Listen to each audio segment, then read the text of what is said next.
Anyway, we're glad you're here this morning, and we're going to jump back into Ruth here. Also, want to say quick thanks to Doc for teaching for me a couple weeks ago. I got to take my wife away for a couple days for her birthday, and she does not get that ever. What she gets is 7 kids all the time, so that's I'm grateful for that. Thank you for letting us do that. But yeah, let's jump into the book of Ruth here. If you've got a Bible, go ahead and get it out. If you don't have a Bible, our ushers will bring you one, and just let them know that you need it. And we're glad to get to study the Word together this morning. But throw your hand up and let them know if you need one. If you don't own one, you can keep it. We'd love for you to take it with you and consider it yours. But we're going to Ruth chapter 4 today. And if you're just tuning in to this series, we've been talking through the entire book of Ruth. I've really enjoyed teaching this. God has spoke to my heart a lot through it. I've had many of you talk to me about it. I'm grateful for that. I always love the feedback, whether it's good or bad or whatever. You can tell me it stinks. I don't care. Actually, I do care, but you can still tell me. That's fine. If you want to hurt me, that's cool. But no. But no, it's the story of Ruth. Fits it. We love it for a lot of reasons, and I was thinking about this as I was studying on it yesterday. We love it for a lot of reasons, and some of those reasons are we identify with this. We identify with a love story. We identify with that for sure. But then on top of that, you have things like the fact that it really happened, okay, and it fits within the story of what God was doing for the whole world. It fits into his narrative. It's a part of his story. So we have a part of God's story, and then we have a part of somebody else's story that we can identify with within that, and it helps us feel close to it. It helps us feel like, man, this, I could have been a part of that, or, whatever it may be. And there's so many facets to this. And again, if you're just tuning in on this, we don't have time for like a full recap, but the Cliff Notes version is, we started out with a husband and a wife and their 2 sons and a famine and in the land, and they left the land. They went to it. They moved to another country. They moved to Moab and left God's people and God's land to kind of on the run a little bit, probably on the run from the Lord even at that, and go to this other land. And then the 2 sons both marry when they get there and are married for some time, and then the dad and both sons die, and they're literally left with the mother and 2 daughters-in-law. And so, then they're left to, try to figure out what to do. One of the daughters-in-law stays. The mother-in-law tries to get both of them to stay. She's like, just go make new lives for yourselves. I don't have anything to offer you, all this kind of stuff. And so, long story short, they end up, one stays, but the other one, Ruth, ends up going with the mother-in-law, Naomi, back to the land where she was from, to be with God's people in Judah, and so to be with the people of Israel. And so we see them make this trek back, and the dealings with everything, and her Naomi, the mother-in-law's emotions. She's very bitter. She wants people to call her bitter. She's so bitter. Literally. It's kind of crazy. And then the daughter-in-law kind of we see the story of her trying to kind of come alongside of her mother-in-law and try to help her, minister to her through this really hard time, and it's crazy.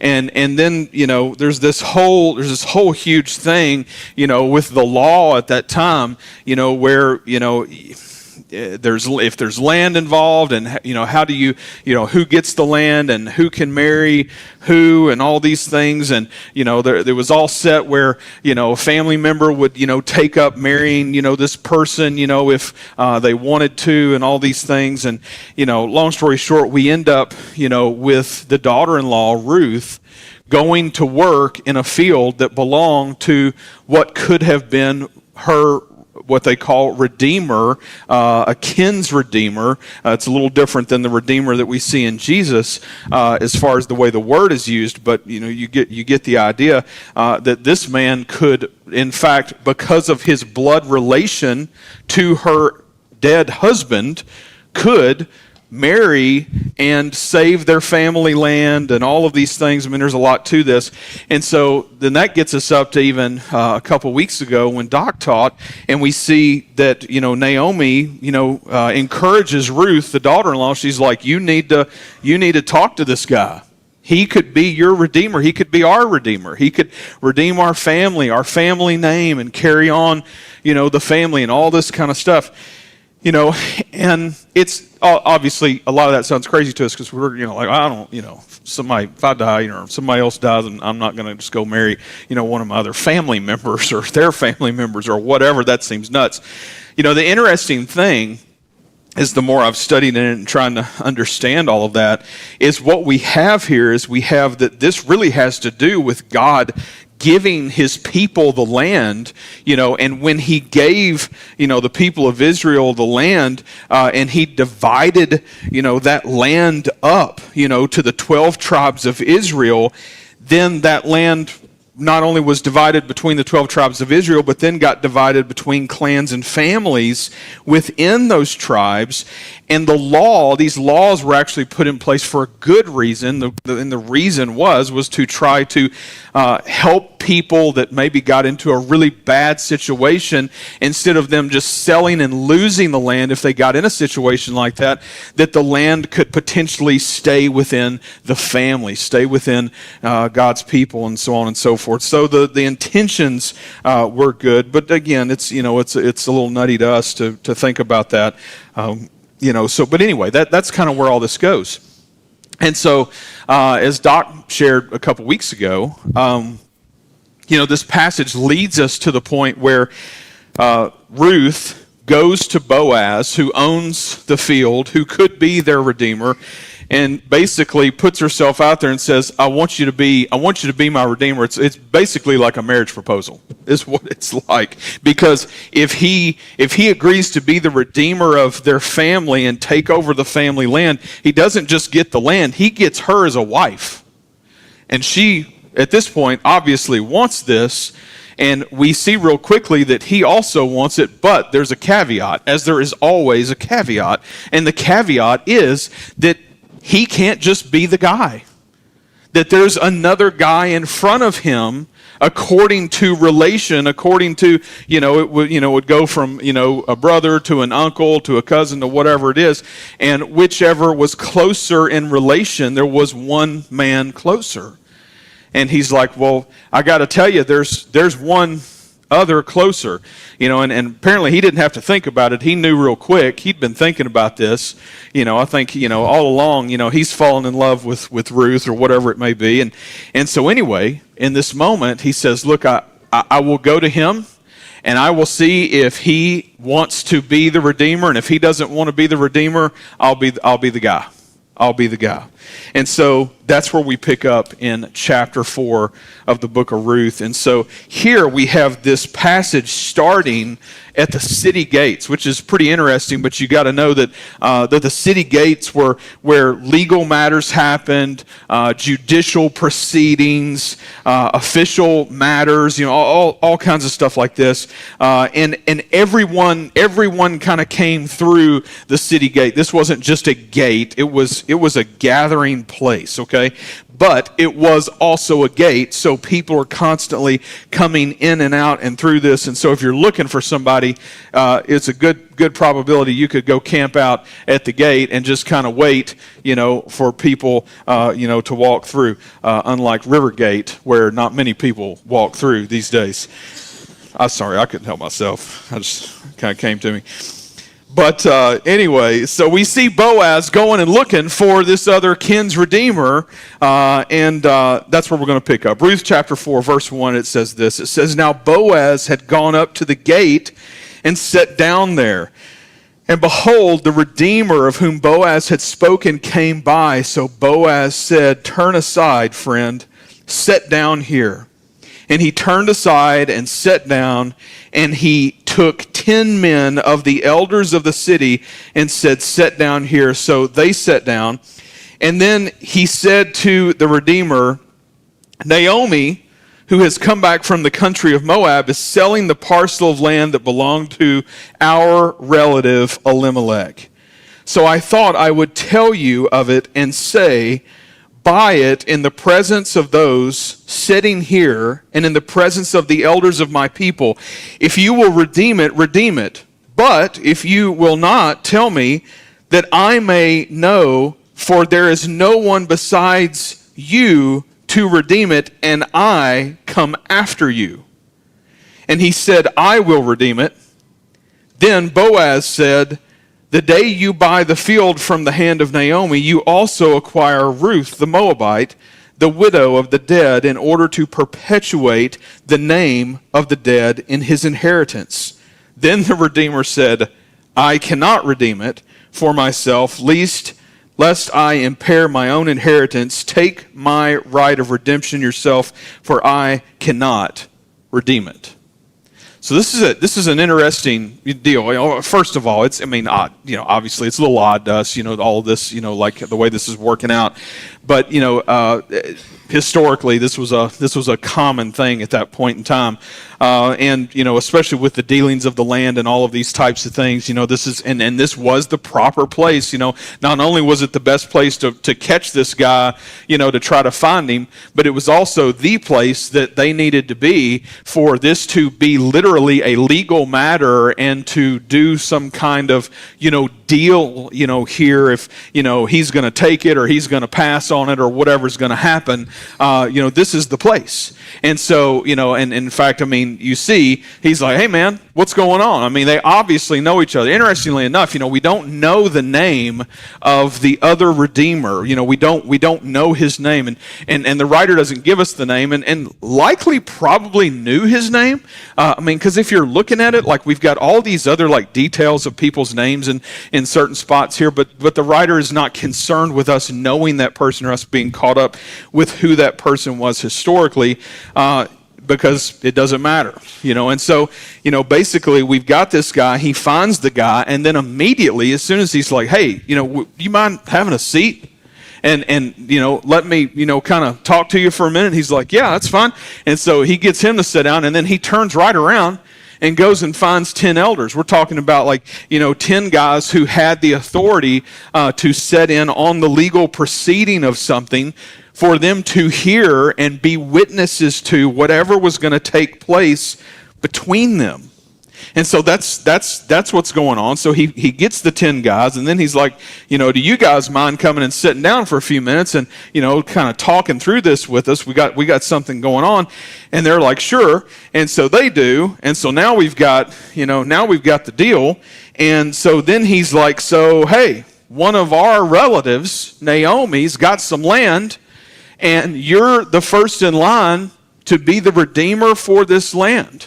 And so if you notice, and I think this is interesting, we see here, Boaz with a little bit of a strategy, and I don't think he does anything wrong here, but he has a little bit of a strategy, and the strategy here is, I'm going to share about the land, and he kind of like throws that out, and dude's immediately like, "Oh yeah, I'm on that. I'll take it," because the truth is that given the circumstances, legally binding and all that kind of stuff, you wouldn't have had to have actually paid much for it. This would have been more about, you get the land, but then you're committing to taking care of those people. So he, in essence, he was committing to taking care of Naomi, and so the mother-in-law. But he doesn't know about Ruth, apparently, at this moment, because then it's after, that he says, by the way, there's a little more to this. After he says, I'll redeem it, verse 5, it says, then Boaz said, the day you buy the field from the hand of Naomi, you also acquire Ruth the Moabite, the widow of the dead, in order to perpetuate the name of the dead in his inheritance. Here's where the commitment comes in to play, okay? So the second that he says yes and makes the deal. Now, he has said yes, but he hasn't made the deal. So let's be real clear on that. The second he says yes and makes the deal on this, he is legally going to marry now Ruth and now take her on as a wife. Well, you got to, we don't know anything about this guy except the fact that he's like, oh no, I can't do that. And so, there's a few reasons why he might have said that. It may have been that he already had children. That this one, he talks about, the messing up of his, impair his own inheritance. That his own children, that this may mess that up, because if he takes this other wife and then they have a child, then that child is considered the child of Mahlon, talking about Ruth's dead husband here, okay, just giving you the facts, right? And so, not only could that mess things up for, him, in the fact that no longer would the land be his, it would belong to this firstborn, okay, but also it could interfere with his inheritance that his kids are already getting, to add more children to that, to, add another wife. I mean, it just gets messy real fast. And so what you've got in this moment is you've got a guy who's willing to help out a widow when he knows he's getting some good property, okay? And I don't know, we don't know anything about the property. We don't know if it was good for deer hunting. We don't know if it was, I know how a lot of you think, some of y'all are already thinking that. I know you are, but anyway, what we do know is that basically in the end, when he realizes there's more commitment than just taking on Naomi, he's like, no, I'm out. You got that. That's all you. Interestingly enough, I love the way that we see Boaz actually approaching this other kin's redeemer about the situation. I love what he says here. I guess it's in verse 4. It says, if you will redeem it, but if you will not, tell me, that I may know, for there is no one besides you to redeem it, and I come after you. And he's basically saying, if you don't want to do this, I'm game on. But you've got first right of refusal, and so today is your day. What do you say? And he says, no, I can't do it. In fact, the Redeemer said, verse 6, I cannot redeem it lest I impair my own inheritance. Take my right of redemption yourself, for I cannot redeem it. I think, in hearing that, we recognize, Boaz has been amazing, by the way. If you've been with us throughout the scriptures that we've been studying through the book of Ruth, Boaz has been amazing as far as like how he has conducted himself, how he has cared for Ruth, how he cares for his employees.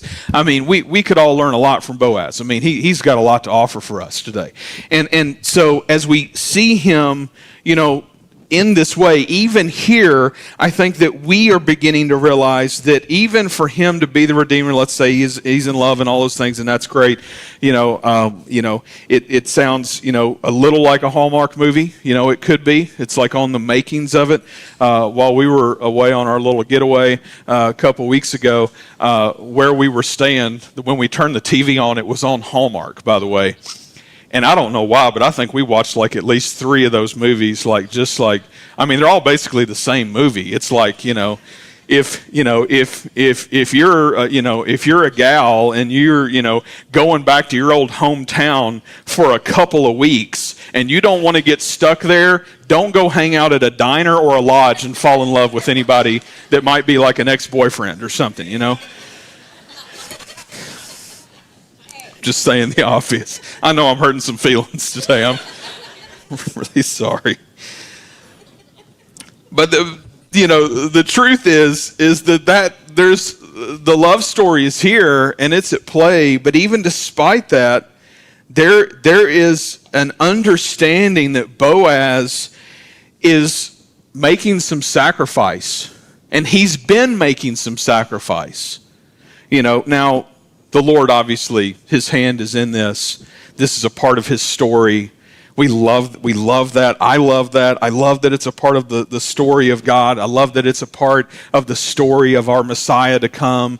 All of those things, those are all big here. But it's an interesting way, for God to spin this amazing story to be a part of the lineage that would lead to Jesus, for even in a moment here to come to this point where the question is literally in the court of law, who is willing to pay for the redemption of these people?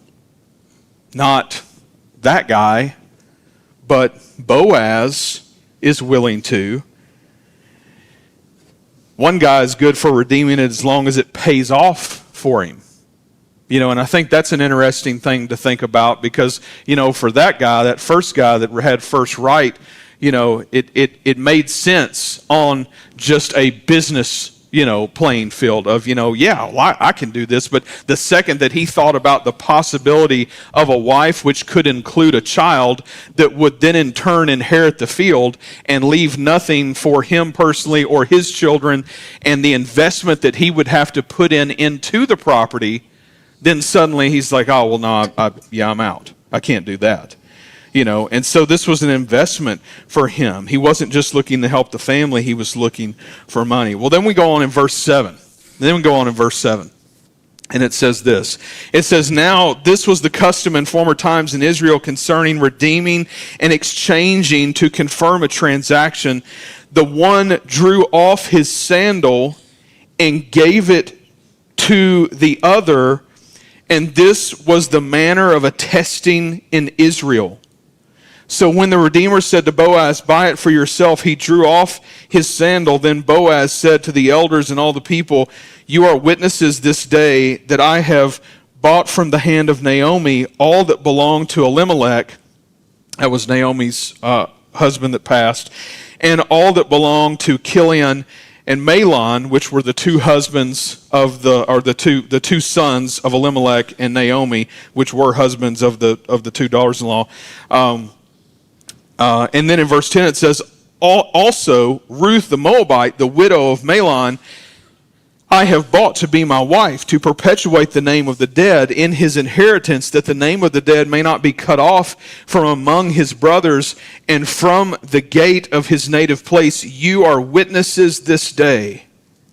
Then all the people who were at the gate and the elders said, we are witnesses. May the Lord make the woman who is coming into your house like Rachel and Leah, who together built the house of Israel. May you act worthily in Ephrath and be renowned in Bethlehem.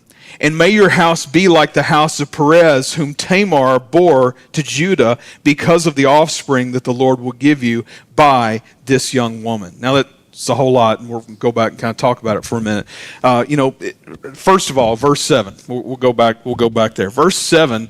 I love this. We have this in verse 7. It says, "Now that this is the custom in former times in Israel concerning redeeming and exchanging to confirm a transaction, the one drew off his sandal and gave it to the other, and this was a manner of attesting in Israel." I would really like for us to pick up doing this. Can we try to make this happen? Like, I would love to I'm going to just try to make deals with people who I like their shoes. Okay? So Josh and Ben and a couple others of you, we're just going to just start making deals for Jordans or something, okay? On whatever, here's a bottle of water. Yeah, and so basically, this is another practice. This was a tradition, and there's meaning, I think, behind it. In fact, a little bit of study kind of helped me to understand that the thought was that that you had walked the land, okay, and then because you had walked the land, pulling the sandal off was in association with the understanding that you had walked the land with that, and so I've walked the land, and so here it is now yours, kind of thing, kind of a taking of possession of it, so to speak. And so we've got that piece, but then we have Boaz, who is ready to give a speech. Like he's been thinking about this, folks. This isn't like a haphazard, I'm just in the moment, maybe he is a little bit in the moment, but I think he's really thought this through. I think he's thought this moment through, of what this really looks like and for this to happen, and so, verse 9, he starts, "Then Boaz said to the elders and all the people, 'You are witnesses this day that I have bought from the hand of Naomi all that belonged to Elimelech, and all that belonged to Chilion and Mahlon, and also Ruth the Moabite, the widow of Mahlon, I have bought to be my wife, to perpetuate the name of the dead in his inheritance, that the name of the dead may not be cut off from among his brothers and from the gate of his native place. You are witnesses this day.'" He opens and closes with, "You are witnesses this day." He is wanting this to be done in the books, legally the thing. Everybody knows. We got 11 people here now to see it. This one guy's about to give me a shoe. And everybody, it's going to be a done deal. And so, but he wants to make sure of it. And interestingly enough, he talks about the land, but then he talks about Ruth. And he doesn't, I love how it's phrased here. He doesn't say, and because I'm getting, the things that belong to Elimelech, I'm willing to take Ruth on as my wife. No, he says, also Ruth the Moabite, the widow of Mahlon, I have bought her to be my wife. He's like, she is mine. Don't even think about it, kind of a thing. And so she is off the market. I've been thinking, he's ready. He's ready for this. She's ready for this, and what an amazing thing to think about, in this whole situation of what, God is doing is that he's taking people who've been through so much, right?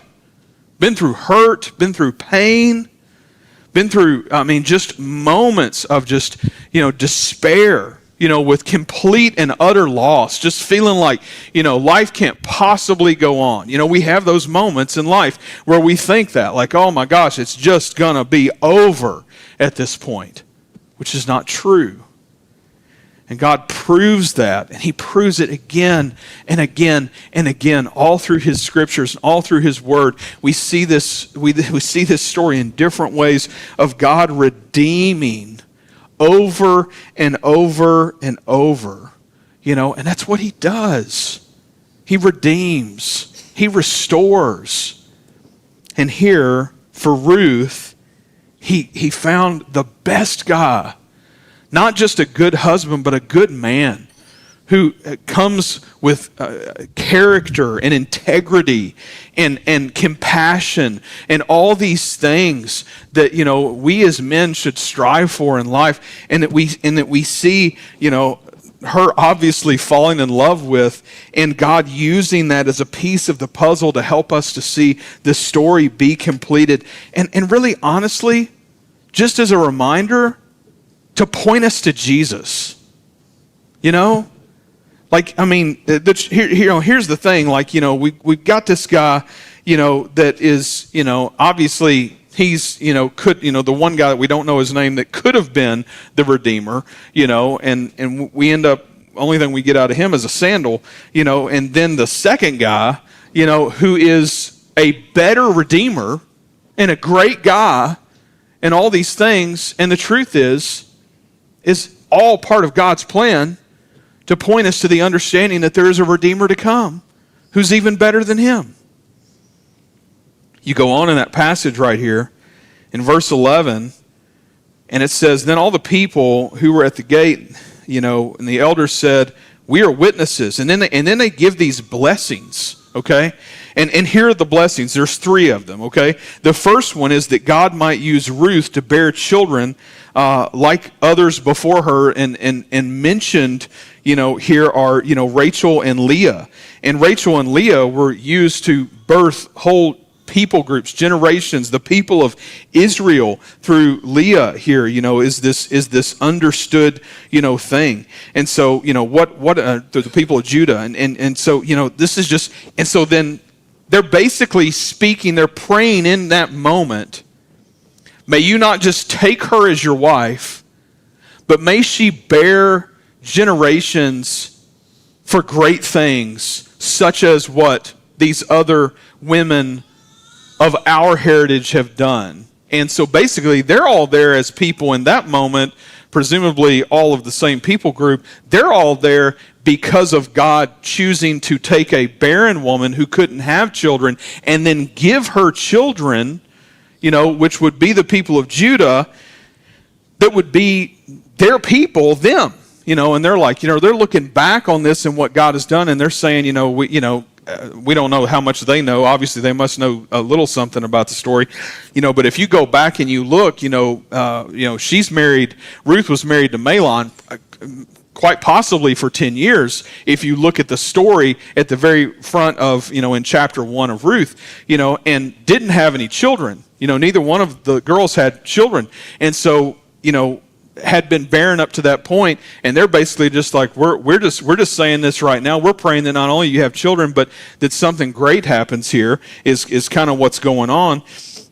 And again, this is God working out his plan that not only would she have children, but she would have children that would be the lineage that would lead to people like King David, that would then lead to people down the line to Jesus.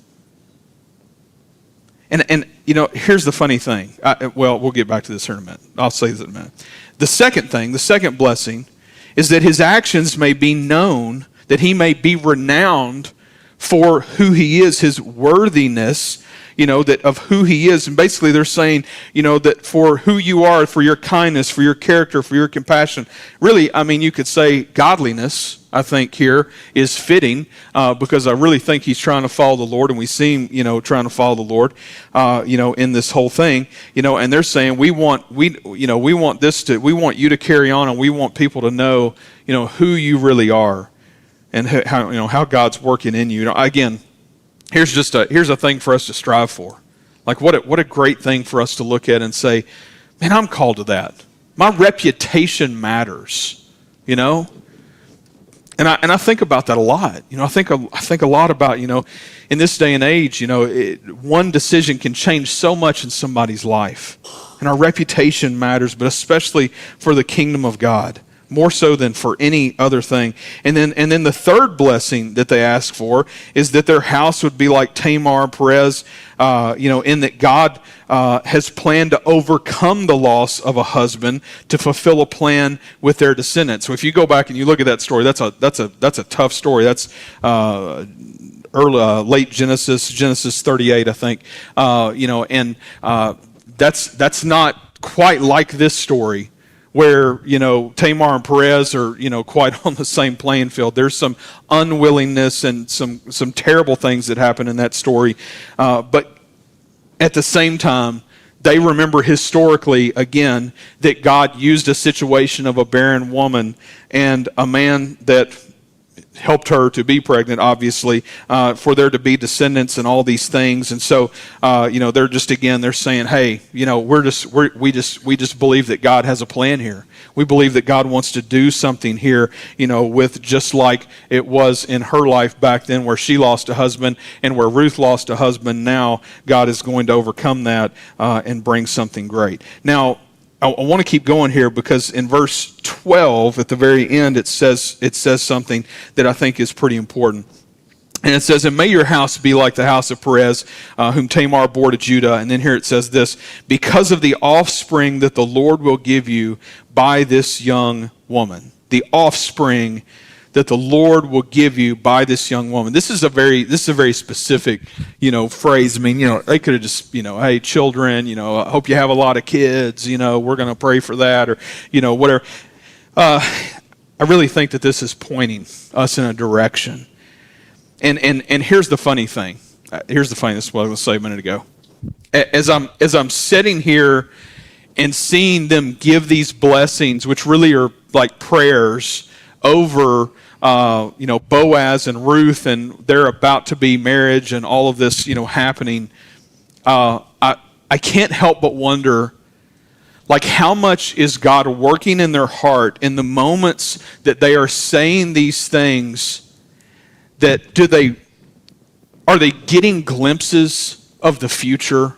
I'm not saying do they have a crystal ball or anything like that. I'm just saying, is God letting them in on these things, or is he giving them just enough to run with that historically we would be able to look at this, thousands of years later and be able to see what God is doing through his story.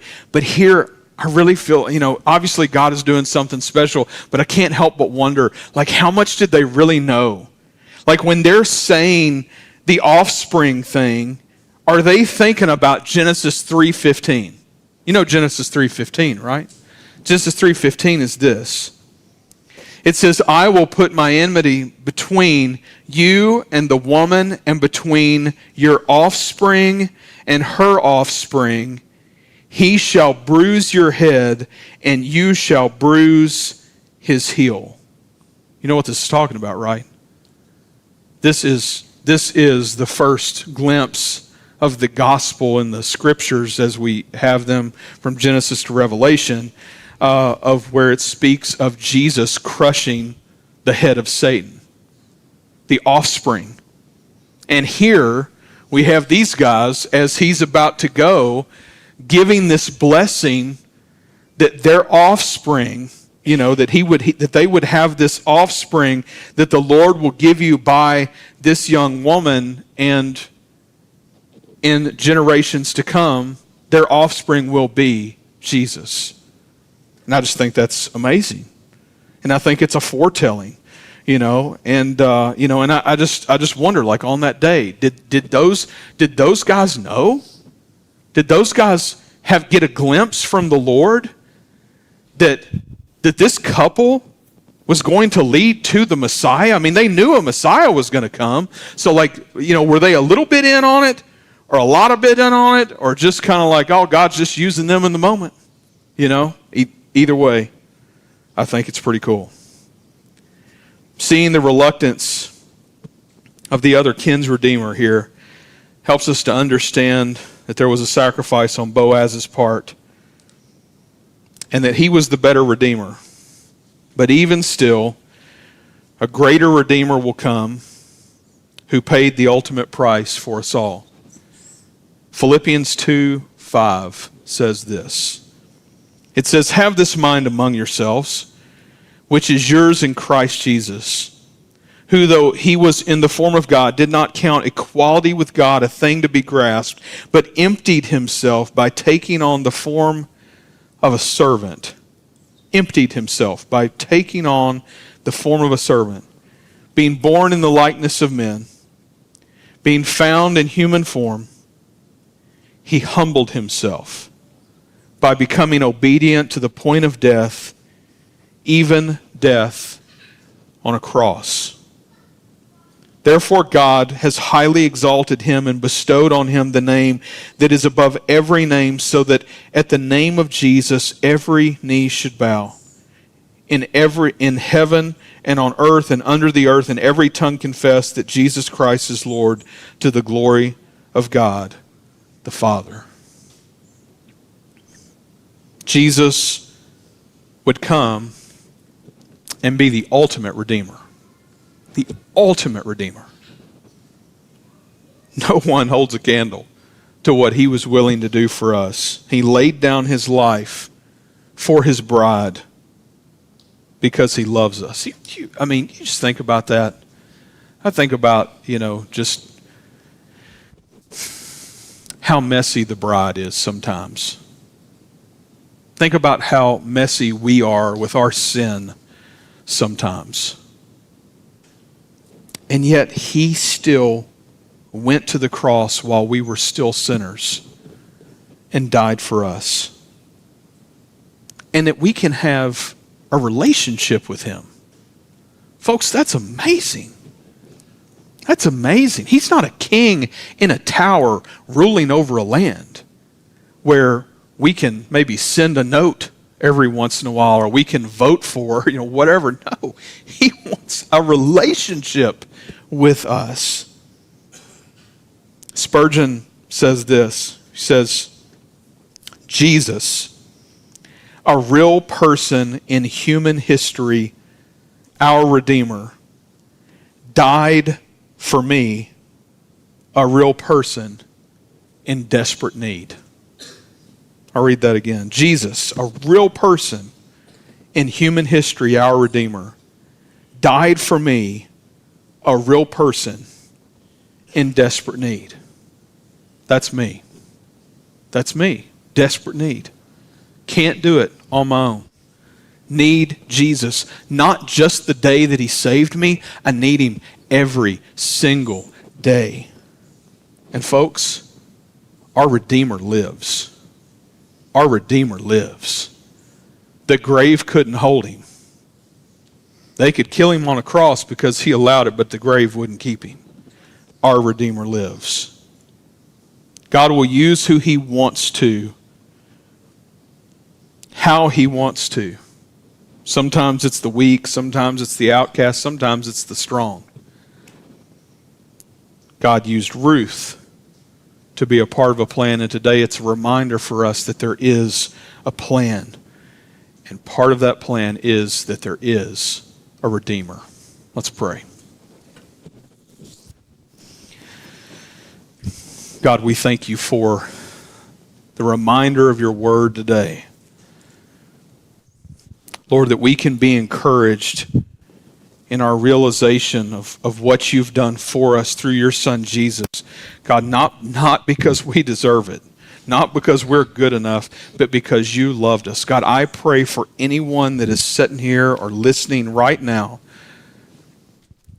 that doesn't know you as their Savior, has never fully given their life to you. Lord, I pray that today would be the day. I pray that right now, Lord, that they may pray a prayer under their own breath, Lord, that they want you to be the Lord of their life, that they want you to be their Redeemer, that they want to give it all over to you. God, I pray that they would do that today. God, I pray that you would do a work in their heart. You would change their life, that you would save them today, Lord, from their sin, from their self. God, thank you for doing that in my life.